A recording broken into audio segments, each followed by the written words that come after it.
most important decision of your life is deciding whether you're truly committed to being happy no matter what. Because life is going to throw all kinds of curveballs at all of us. So the greatest gift you could give yourself is, I believe, to make that decision and say life is too short to suffer. It doesn't matter what happens. You're going to find something to enjoy and appreciate. You find what you're looking for. You want to get sad? Go read all the negative stuff. It's there, unlimited. You want to be happy? Go find all the free content around happiness, self-fulfillment, positivity. It's all there. You find what you're looking for. I'm not an advocate of toxic positivity or rose-colored glasses necessarily, but I do believe that you get to choose the thing that you're going to go looking for. And if you can get up and say, I'm going to go out and find some evidence of a good day, the likelihood of you having one is just higher. That gratitude allows me to have perspective at the end of the day, as opposed to focusing on all the horrible things or the bad stuff. It brings me back to perspective that my life is amazing, even if it's horrible. My life is amazing, even if it's the worst day ever and everything's against me. I lose all my money and something else bad happens. It's still incredible. You focus so much on the negative that you forget all the positive. And then when you do think about the positive, you're not putting the energy in the positive like you put in the negative. I know how to talk negative just like you know how to talk negative, but it don't work. It don't help nobody. Because if I put my energy into something negative, automatically my body's going to respond and I'm going to start doing negative stuff. I was homeless too. My father wasn't in my life too. I've been in struggles too. But I've come to realize that when you think optimistically and you speak positively, you can speak those things which are not as though they were. You can say certain things out your mouth and make it happen.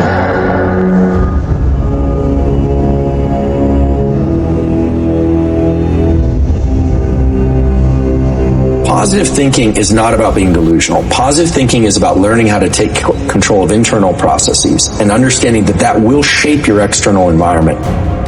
But it's about remaining in control of the internal landscape. It's about knowing that despite shifts in the external landscape, you're going to be okay. This wave of betrayal, this wave of fear, this wave of grief, this wave of frustration, this wave of feeling stuck, this wave of feeling hopeless, it's temporary. It will come and it will go. And when you realize that emotions are temporary, it also gives you perspective to know that something better is coming. One of my mentors, she had this business card that she used to give out to people. And it said that her greatest regret in life is trading in what she wanted in the bigger picture for what she wanted in that moment. And I always think about my life in that way of, is this what I want for the greater good, for my story to be, or am I acting at a place of desire? Am I acting at a place of wanting to change the way that I feel right now, knowing that that will hinder me, and that's not really what I want? What place am I coming from? Smart people like the idea of being cynical because it seems like you've considered all of the options. Only somebody that's a smooth-brained idiot would believe that things are going to go well, but it fails to recognize that your experience of your life is largely determined by the story that you tell yourself about it.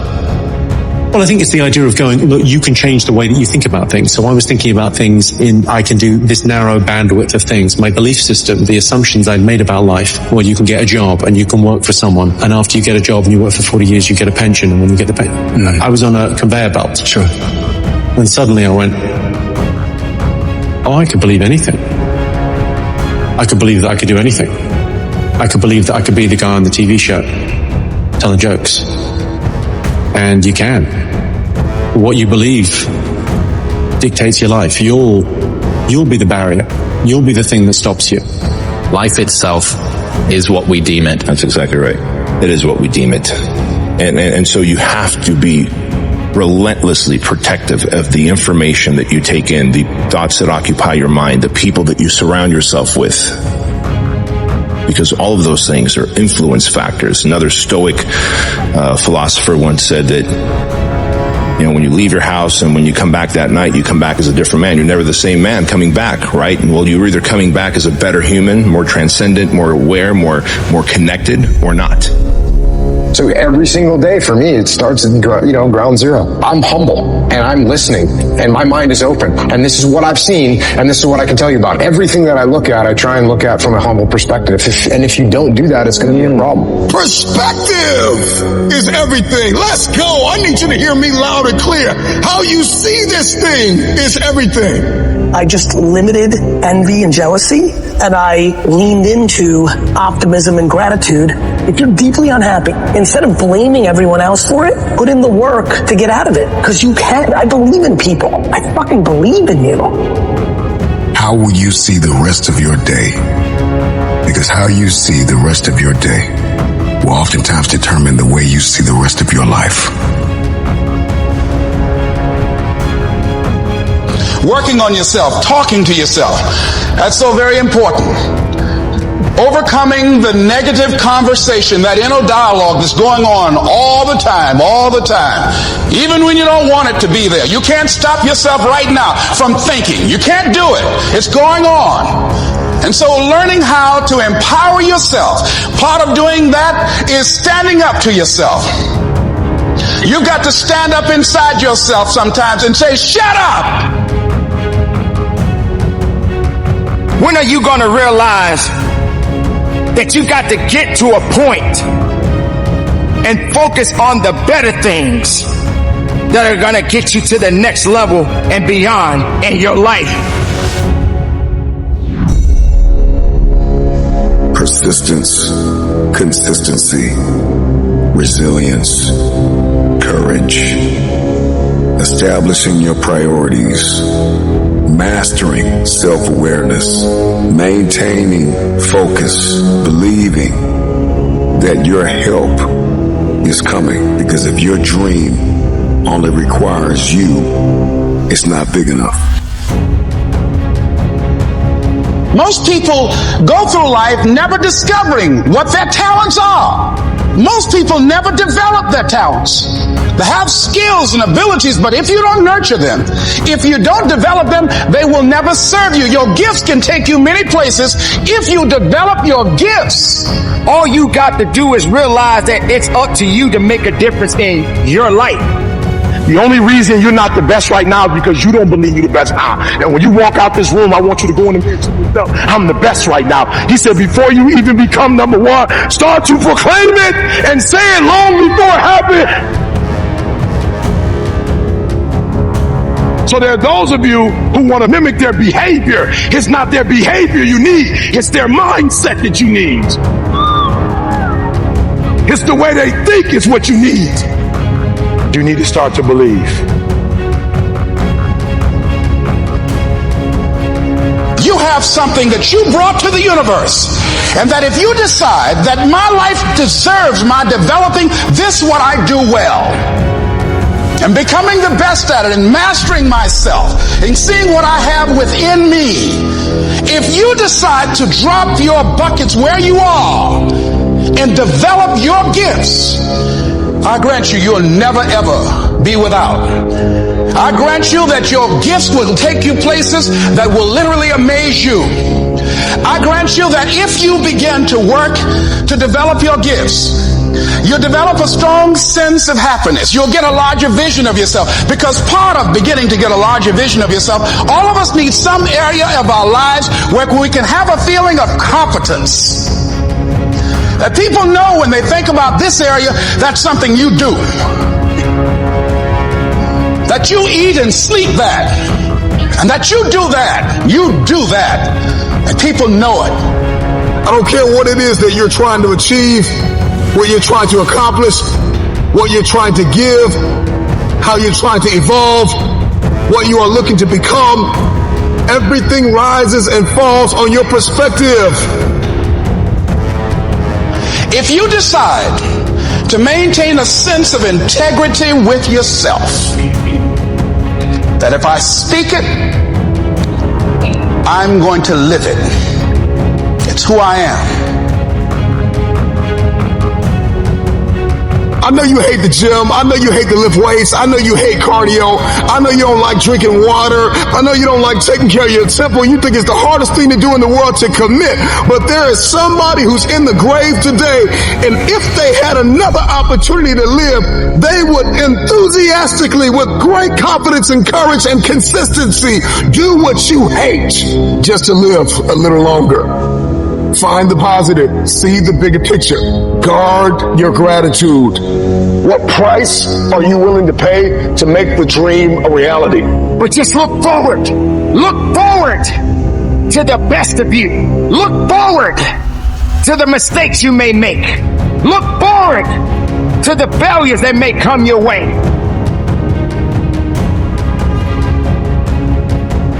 And don't give up on yourself. Don't throw the towel in so quickly. Many people give up on the 1-yard line. It's up to you to understand that you do matter and that you got some work to do. I would rather you confront, fight, and fail than for you just to settle for the comfort of remaining the same. Change is tough, but change is possible for some of you.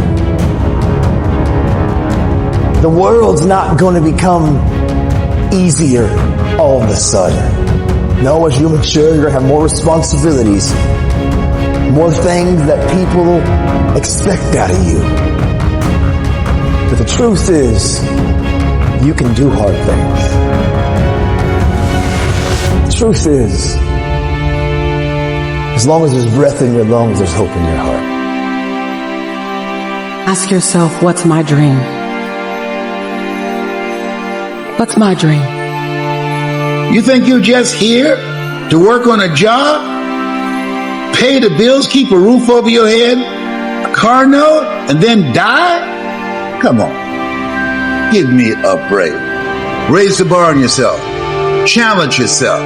Decide you're not going to be the same person. I want you to have the mindset that you're going to live an expanded vision of yourself. And you're going to go all in. I don't know your name, but I know you have a dream. You may be listening to me in your closet, your bedroom, the gym, the car, the bus, the train, the plane. I don't know where you're going, but I know you are going somewhere. You've got a destination. Keep a no excuse mentality. Then the sky is not your limit. The sky is your starting point. I never get turned off. Every single day, I want my destiny. I want my dream. You got to have this vision of yourself beyond your circumstances. You got to see yourself every day. I can do this. I can make this happen. I'm blessed and highly favored. Good things are supposed to happen to me. You got to see yourself every day and get out of your mind those old thoughts, that old belief system. Every day you've got to sell yourself on that it's possible. See, let me share something with you. The easiest thing I've ever done was to earn $1 million. The most difficult thing I've ever done was to believe it could happen to me. We all want to do something. We all want to be somebody. We all want to go somewhere. If these things are going to happen, we've got to stop habitually gravitating to excuse. You've got a destiny to fulfill. You've got a purpose to walk into. You've got a test to pass. You've got dots to connect, rooms to walk in, stages to stand on, and tables to sit down at.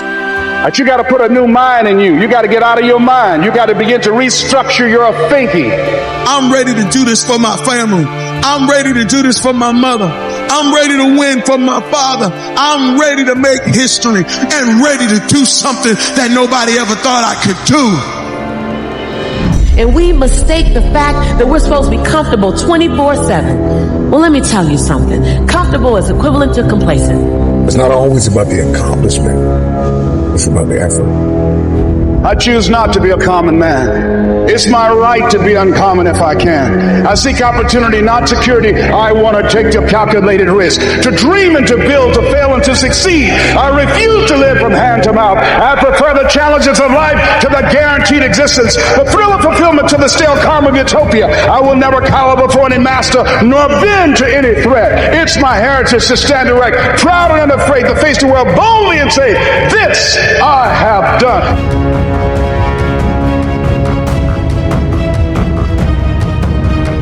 Who doubts you?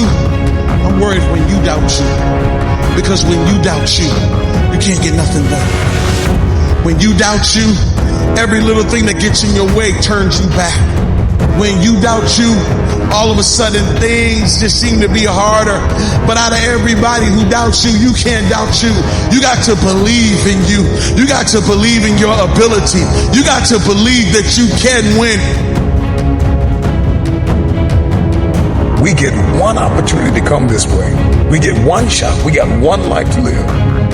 Life is too short to make excuses.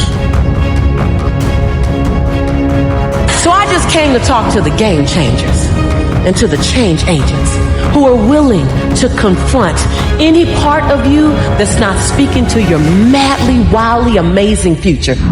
When somebody is in love with who they've been called to become, what they've been called to fulfill, what they've been destined to do, there is no day off.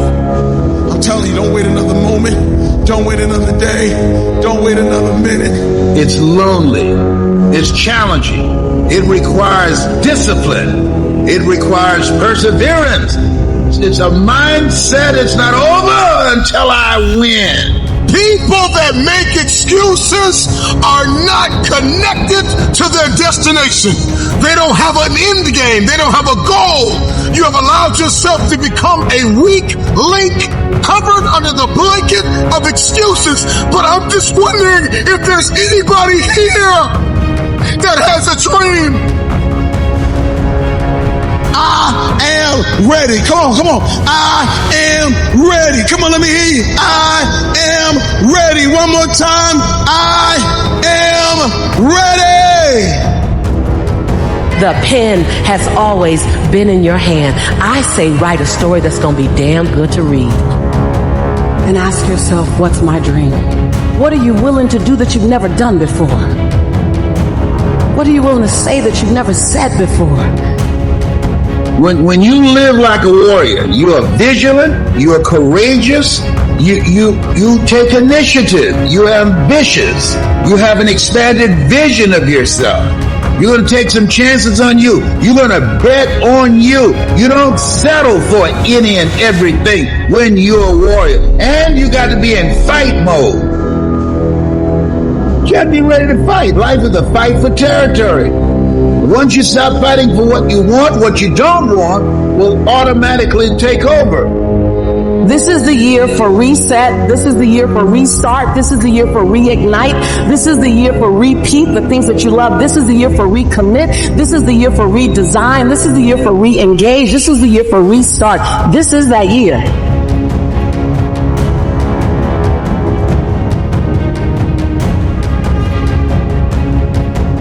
Fight like a warrior and die a legend. If you want to start to feel happy, it starts with you wanting to feel happy. We like to sit and dwell. We like to sit in our own sadness. Make sure you're spending time every single day, whether it's 15, 20 minutes, whether it's an hour, 2 hours. Take time to allow your mind separation from the stresses of your day. If you expect to fail, you will fail. On the other hand, if you expect to win, you will win. And he's right, because doctors and psychologists, both alike, they agree that worrying actually does shorten your life. And it does damage your body. We need to clear our thinking before we go to sleep. We're talking about a book that Norman Vincent Peale wrote, The Power of Positive Thinking.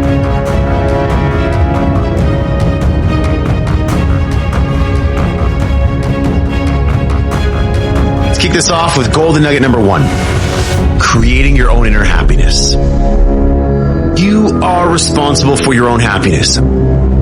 Because unhappiness is usually the byproduct of you thinking sad thoughts, you having these negative feelings, you having resentment towards others, and just having an overall crappy outlook on life.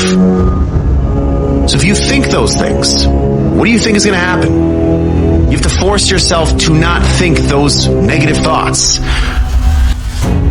Peel says we have to get into the happiness habit by thinking upbeat, cheery thoughts throughout the day. We like to sit and dwell. We like to sit in our own sadness. I don't like to do that, but I just know that sometimes my brain forces me to do that, and I don't know why. So I have to force myself to not do that. I have to put on upbeat music. I have to go do something productive. I have to get in the gym. I have to go hang around friends that are going to make me laugh. And it's tough. At first, it doesn't feel right. It feels like you're forcing it because you are forcing it, but eventually it starts to make you feel better.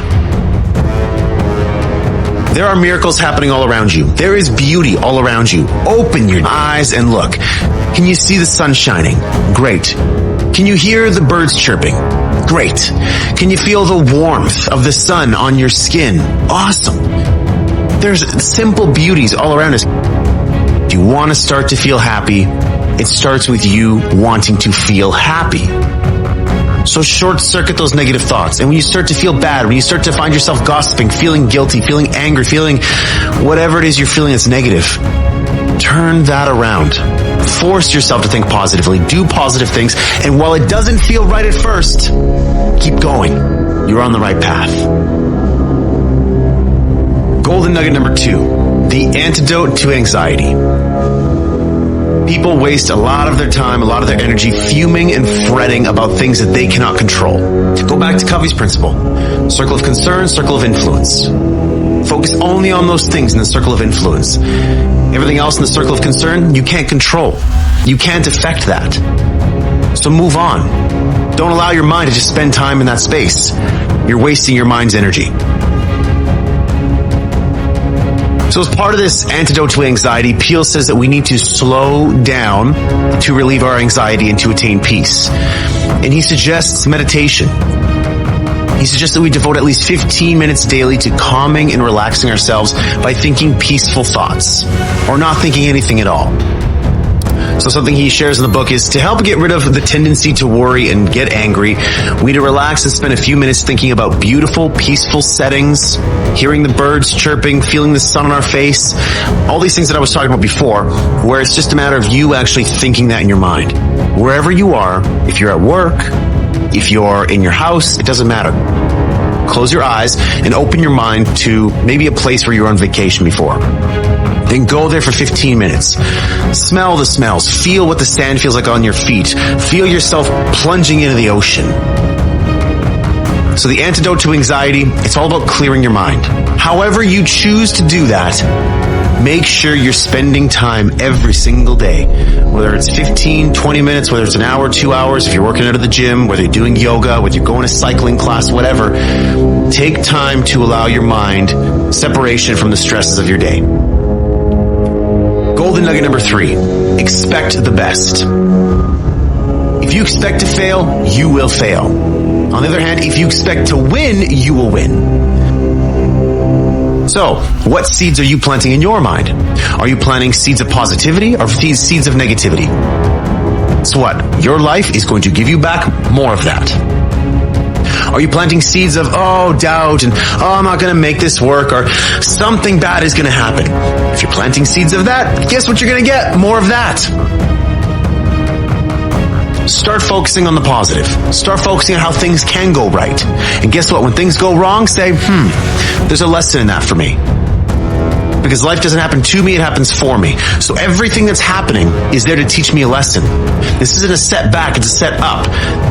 Thing that's really bad, it happened for a reason. I'm going to learn from it and I'm going to get better. Golden nugget number 4. Worry not. And he's right, because doctors and psychologists, both alike, they agree that worrying actually does shorten your life. And it does damage your body. We need to clear our thinking before we go to sleep. And we need to imagine our worries flowing out of our body like water out of a glass.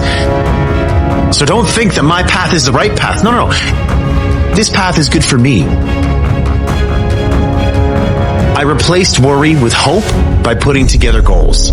I put together 3 goals: a financial related goal, a health related goal, and a professional related goal. Something that, what I was going to do with my life. And back in the day when I was going through those stresses, I was worrying a lot. I was having a tough time sleeping. I was having chest pains. My heart was palpitating all the time. And I really just could not get, a high level of satisfaction in life. And, if you were saying on a scale of 1 to 8, Ryan, again, 9s and 10s are reserved for very special times in our lives that seldom happen.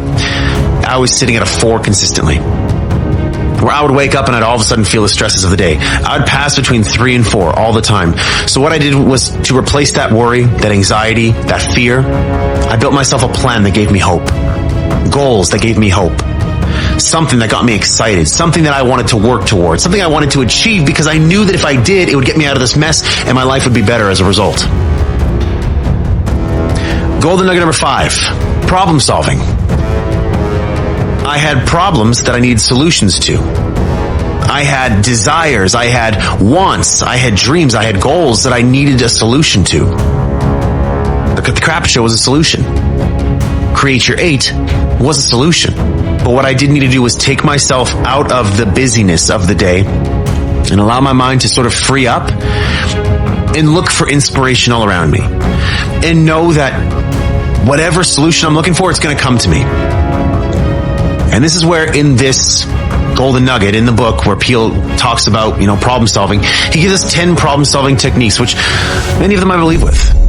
The first one, believe that for every problem there is a solution. So yes, believe that your problem can be solved.